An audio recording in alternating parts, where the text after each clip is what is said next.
Hey, sixth grade, we have been talking about some things that happen in space. You should already know all your definitions that deal with planet, moon, planetary system, galaxy, but now we start to see why everything works the way it works. So if I were to ask you what is the reason we have seasons, you should say one sentence, and that sentence says that it is all about the tilt. That's right. It's all about the tilt. It's not because we are closer. It's not because, what are some other answers that you give me? It's not because we're closer. It's not because we're facing the sun is what you will say sometimes. It's about the tilt. So when you're in my class, I try to do this 3D picture in class. Now sometimes you will see it on a test and it will look like that the earth right here is on top of the sun and that the earth right here is on the bottom of the sun, but we just know that's because it is having to go around the sun that way. And when you're doing it on a piece of paper, they have to put that it's at the top and that it's at the bottom. So I tried to make it 3D where you see that this one looks like it is closer to you. That's why I made it bigger. And then I made this one back here further away. So when we're in class, you will label the tilt, and then you will draw the equator.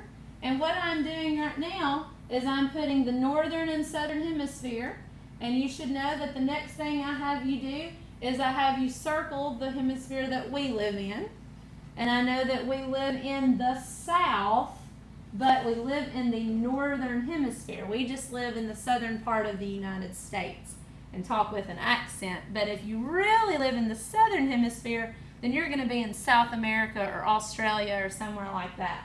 The next thing I'll have you do in class is I'll have you draw the orbit. Now I could have you draw the orbit either way. You decide in class which way you want it to revolve. Let's say that this time it is going in this direction.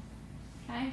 The orbit will determine whether spring or fall is going to either be right here or right down here at the bottom. So if I were to ask you to label where it is summer in the northern hemisphere, you would pick the spot that is tilted or leaning towards the sun. So we would label this summer.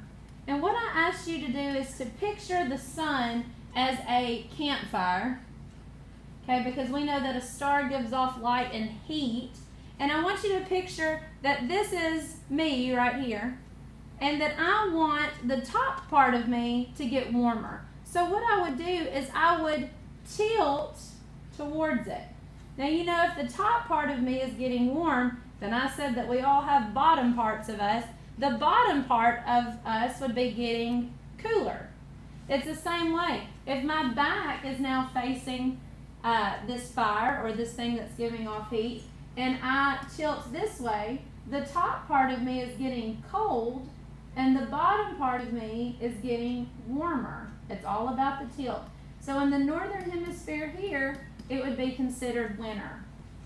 Now the only way that I can know where fall and spring are is to look at this orbit right here. And all I have to do is think about my school year. And I think, okay, it's winter right now, and the next place that the earth is going to be in is going to be where the next season happens. So after winter, we would have spring. I can't look at the tilt here because this one is getting about half of the sun's heat, and the northern and southern here are getting equal amounts of heat as well, because spring and fall are one of those in-between months where it's not too hot, not too cold. So after spring, I follow my orbit, and then I have summer break, and I go to the swimming pool. And then the very next season I have to come back to school, and it's the fall. That's when we have football and things like that. And then after fall, we have Christmas, and we have winter again. Now, whatever happens in the top, the opposite happens in the bottom. So if it is winter in the northern, it would be summer in the southern hemisphere. Okay? If it's spring in the southern, it would be fall here. it would be, yes, it would be winter here. And then it would be the opposite of fall, which would be spring. Okay.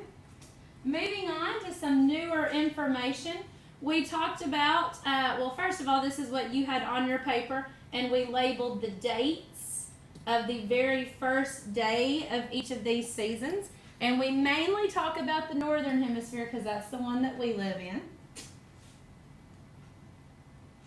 And the next thing we started talking about was how the earth goes around this star called the sun, but a moon goes around a planet. And we're going to focus in on the phases of the moon really quickly. Okay, now this is my diagram of the phases of the moon. This would, of course, and I'm starting to write sun. It is not the sun. It is blue because most of our earth is made of water, so I make that blue. And then these yellow lines, if you saw this on a diagram, this would represent the sun's rays. And we know that there's not really 8 moons, but just like we just drew with Earth, you're going to see the moon orbit in different places. So first of all, I'll tell you that so you can see the dark side and light side, I've changed my background to a light gray color. And I show you in class that the sun is over on this side. So the moon side that will be lit up each time is going to be this side right here. And it's going to be the same on every single one of these moons. The left side of the moon is lit up. Now I can do this. It's going to take me a second, so I'm going to talk to you about something else. Now I told you that the only way that you could see this entire moon lit up would be if you were an astronaut and you were looking down at this picture from your rocket ship. And we know that unless we become astronauts, we're not going to really be able to look at the Earth from this angle. We look at Earth while we are standing on Earth, okay? We look at the moon from this area right here. I'm not going to be zoomed out like this picture is. I'm going to be standing on this Earth. So I cannot see from where I'm standing over here. If I'm looking up at the moon, I do not see this light side at all. I showed you a illustration of a basketball in using a light and shining on it. And then I had a student standing back here, and they could not see the light because the sun was coming from this direction. So I want you to see that if I were to mark out the spots that you cannot see in red, from this angle you could not see that side of the moon. Because when we're looking at a sphere, you can only see half of the sphere at a time. So let's look at all these phases from different angles. And I'm definitely going to move a little bit quicker than what I did in class, because you can pause this at any time. I would not be able to see this part from where I'm standing. I would not be able to see this part from where I'm standing. I can only see the part that is facing me. Okay, it would be the same here. I cannot see this part. Now the part that I can't see here would be the dark side of the moon. Okay, oh, that's the wrong line right there. Okay, I couldn't see this part. I couldn't see this part. And I couldn't see this part. But I want you to see that what I can see on Earth, okay, I'm going to draw down here at the bottom. Okay, and when I look up from this angle, I see the dark side of the moon. All I see is dark. So the face of the moon, I'm going to color it in down here like you'll do on a test. And I'm not going to spend too long doing that. Okay, this would just be a new moon phase. Okay, right here you can see I'm going to have a little bit of light, and it's going to be on my right side. If I were standing here, this would be my right, this would be my left. So I'm just going to have a little bit of light right here, and the rest of this would be colored in. On this would be my right side, this would be my left. Okay, so the only part that's going to be showing is going to be half of the moon on this side.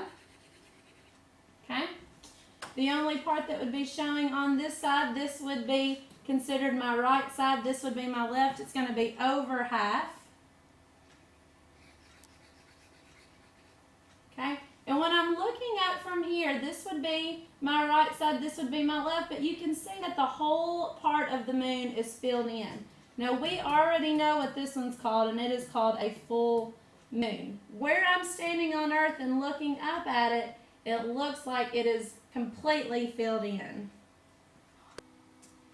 Alright, and when you look up at this one right here, I want you to see that this would be considered your right, and this would be your left. If you were a person standing right here, you'd be looking up at this moon, and you see that when you were right here, all of the moon was lit up, but now you have this little dark area that starts to creep in on the right, and that little dark area to us would look like this. Okay? When you look up at the sky on this side, this would be your right side, this would be your left side, so it would look exactly like this. Okay, and your light would be on the left side, and it's starting to get darker and darker on this right side. And then the very last time you're looking up at the sky, and you see that only a little bit of light is shining on this left side. And that little bit of light is going to look like this. Okay, so this is how we will draw it in class. This is not the best version on how you can see this, but these are the phases of the moon that we'll talk about in class. Now I'm going to click through a few slides here, and I'm going to get to this one. And what we talked about in class is, first of all, we talked about that these are called different phases, and we talked about what those phases were. Now you can't see on my screen right now, but over here on this side you can't see it, but it's a new moon. And we know that when it looks like this, it's just a little bitty sliver of light, we call that a crescent. And we will talk about in class about wax on, wane off, and talk about Karate Kid. And we will learn that that's called a waxing crescent because the light is on the right. This half moon could be called a half moon or a quarter moon. And it's the first time in the lunar cycle that you see a quarter moon, so you call it a first quarter. Now, I told you that this moon right here kind of looks like it's got a little belly on it. If this one was kind of a flat belly, this one's got a little bit of a belly, but it's not the whole moon lit up. It's kind of this in-between stage. And I told you that if you had seen iCarly, that she has a friend that likes to show off his belly a lot, and his belly kind of looks like this as well. And you told me that his name was Gibby on iCarly. And I said, well, that is appropriate because this moon that has a little bit of a belly on it is a gibbous. Sounds like Gibby. And because the light is on the right side, and this is what we wax our car with, we wax with our right hand, when the light is on the right, it's called a waxing gibbous. This one is a full moon. You can see that this one over here has a belly on it as well, but now it is waning off. I said that that dirt's kind of getting on the right side now, so now it is waning off. Here is a quarter moon, and it's the last time we see a quarter moon, so we call it a last quarter. And you can barely see it on your screen, but that little sliver of light is a crescent, and we call that a waning crescent. We will talk about the phases of the moon more, but this should get you started so that you can study at home.